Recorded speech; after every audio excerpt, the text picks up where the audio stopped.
Every game tricks us into doing as we're told, but what exactly are they doing and why? As games have got more advanced, so too have the methods developers use to control us. When players are faced with open worlds or broad choices, game designers have to employ thoughtful, hidden systems to keep us on the correct track. But there's a balance. Make these cues too obvious and it ruins the sense of immersion. Make them too vague and we'll get lost and frustrated. In this video, we'll break down the secrets that game developers use to keep us playing, but it's about more than just game design. Much of what we'll talk about involves psychology. Designers use everything from lighting tricks to our innate behavioural patterns to direct us. We'll explain why loot boxes are so addictive and why near misses in games feel almost as good as wins. And we'll look at how games steal ideas from theme park designers to dictate our behaviour. I promise you'll never look at games the same way again. Here are 7 ways games use psychology to control you. The idea of offering a reward for an action seems like a simple one. We do quests in games to get better gear or gain XP. But this is a superficial way of looking at it. Behind the scenes, there's some very interesting stuff going on. Now, please don't take this personally, because it might sound like we're comparing you to rats, but we're really not. The most relevant piece of research on this was done by a psychologist named B.F. Skinner. Skinner kept rats that were fed every time they pressed a lever. Now, when he began to run low on food himself, he changed the system so the rats were only fed every 10th time they pressed the lever. In doing so, he discovered a brand new area of psychology, one that is directly relevant to how we play games. There are loads of ways this can be applied. In an RPG, for example, players gain levels with a certain amount of XP. To continue with the rat analogy, we gain 1 level after 10 presses, another after 20, and so on. Other games offer rewards at random. You might get a drop on the 3rd press or the 30th. So long as we understand the rules, we're obliged to keep on pressing. And that means there's always a reason to keep playing. In fact, offering a reward, then taking it away, is actually worse than never offering it in the first place. This is something psychologists call the overjustification effect. For example, if you know a game awards achievements or trophies for certain actions, but doesn't for the main quest, then you're less likely to complete it. So offering rewards in the wrong way can actually hurt your motivation rather than increase it. Rewards and achievements work best when they feel like they take place in the natural course of the game. This is called intrinsic motivation. Most of us are happy to reap the rewards from the main campaign of a game, but ask us to do something outside of that and our motivation drops. This is why we have to be especially motivated to mop up all the extra stuff after we've completed a game. And it's also why the loot grind in games like Destiny works so well.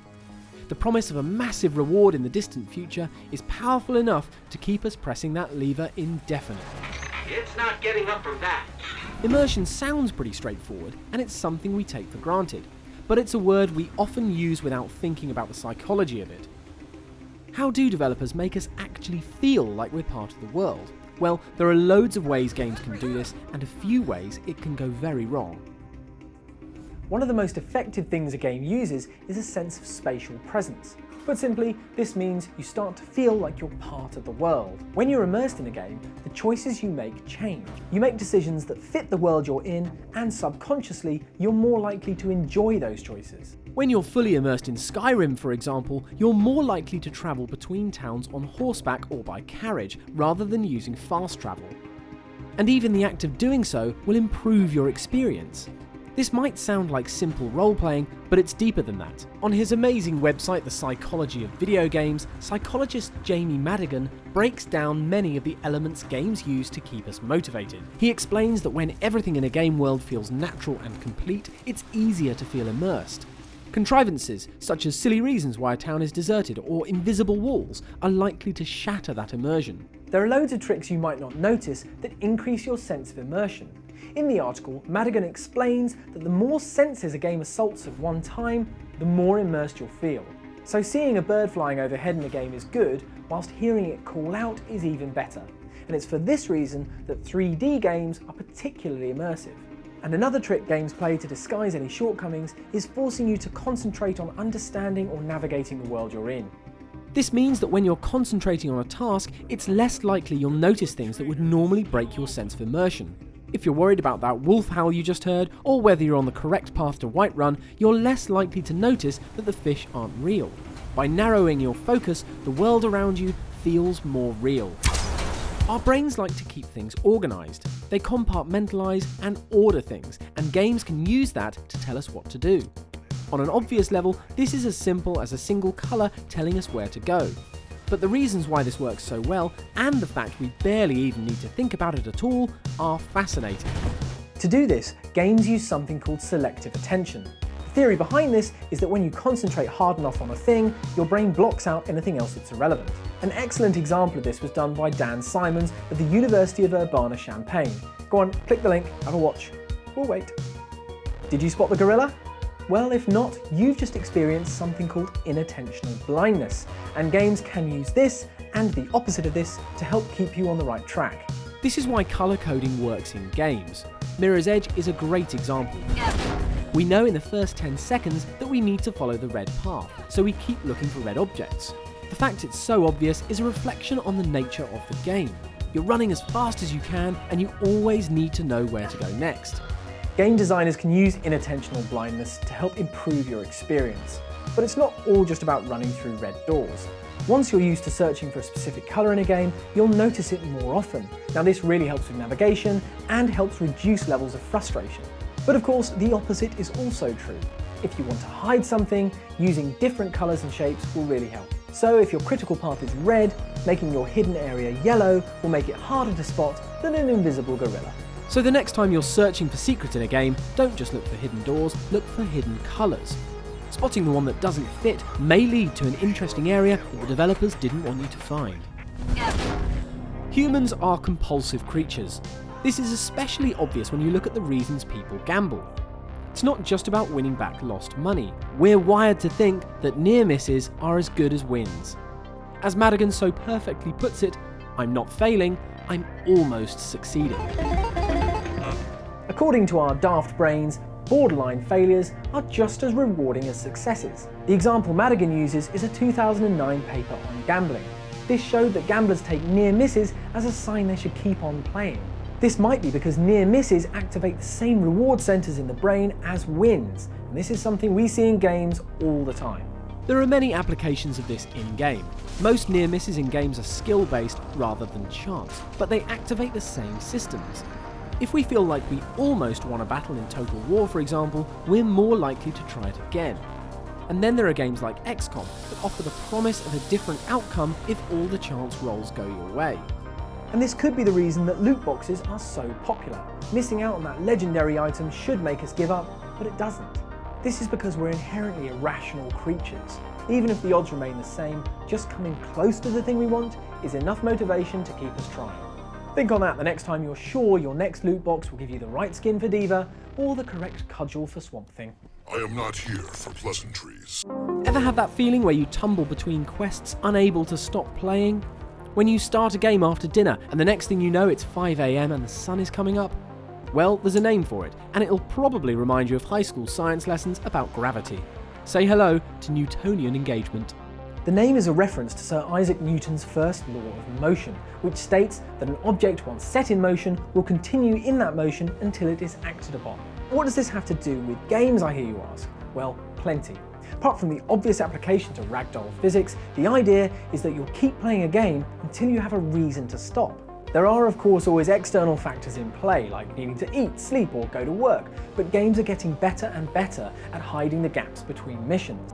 As you might expect, Madigan has an excellent article on this too. He refers to a GDC talk by Nils Pill at GDC China in 2013, which explains that we keep playing until we reach a re-evaluation point. Gerald, right? These occur once we've completed a task in-game, and we pause to decide if we'll keep playing or stop and do something else. Ubisoft is fantastic at hiding re-evaluation points. You complete one tower and 4 more quests flower in front of you. The same with the bounty board in The Witcher 3. But there are games that don't do this. Madigan uses Metal Gear Solid 5 as an example of a game that fails to hide its re-evaluation points. Once you've completed a mission, you can either hop back on your helicopter or cross the map in search of another task, but both give you the chance to stop playing and do something else. But in an article on Games Radar, Dan Dawkins argues that this is exactly the point. In MGS5, Snake is effectively phoning in his job by constantly redeploying to the battlefield. He suggests that by repeating missions and deployment, the player experiences the same as Snake. It's a generous reading, but this could be Kojima using the psychology of open-world games to hammer home his point. Whichever way you look at it, at least you have a name for the reason you were late to work today.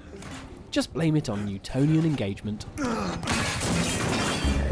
Are you the sort of person who 100%s every game you buy? Or do you play them for a few hours, step away and try something else? The chances are, even if you're in the latter group, there's a small part of your brain telling you to go back and finish the job. Humans don't like it when we leave tasks unfinished. It's very difficult to relax or focus on anything else when you have a specific task that still needs doing. And when we finally finish that task, we get closure and it feels rewarding. That's why it's so easy to get sidetracked playing an RPG and why MMOs work so well. Once one quest is done, 2 more just pop up in its place. Madigan describes this perfectly as digital whack-a-mole, and it's all to do with something called the Zeigarnik effect, named after Soviet psychologist and psychiatrist Bluma Zeigarnik. Put simply, it's the idea that we find it easier to remember uncompleted tasks than completed ones, because we're wired to worry about unfinished business. It's the reason waiters can remember your food order right up until the moment they served you, at which point they completely forget. And it's for exactly this reason that MMOs and RPGs are designed so your quest log is never empty. But this effect isn't limited to quests. Think about strategy or building games like Civ or Total War. That one more turn factor is a direct result of this psychological phenomenon. There's always something else left to do, whether it's advancing your tech trees, building new settlements, or invading France. In my case, of course, it's always invading France. Blame the Zeigarnik effect. It's a battle it is then, sire. My final entry could be a video of its own. It's all about the tricks games use to aid navigation.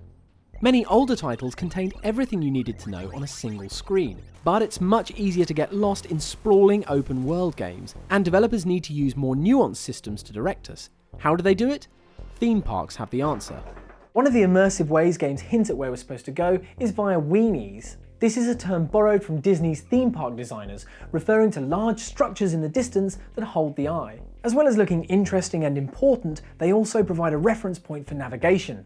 Things like White Gold Tower in Oblivion provide you with context no matter where you are on the map. There's a great Gamasutra article about this and loads of other navigational tricks by Martin Narurkar. It explains how even things like maps need to be designed differently. Some maps uncover things gradually, for example, because otherwise we'd never know where we'd been. And then there are discrete ways games tell us where to go, such as the laser trail in Dead Space. Contrast is another big factor. We're drawn towards light areas in games, and this is another brilliant way of showing us where to go. Again, this is a trick borrowed from theme parks. Many Disney rides use light to mark their exits, helping to reduce congestion. Another way of seeing just how prevalent this is with the squint test. Close your eyes and stare at the screen. Chances are you'll still know which direction to go because of the light.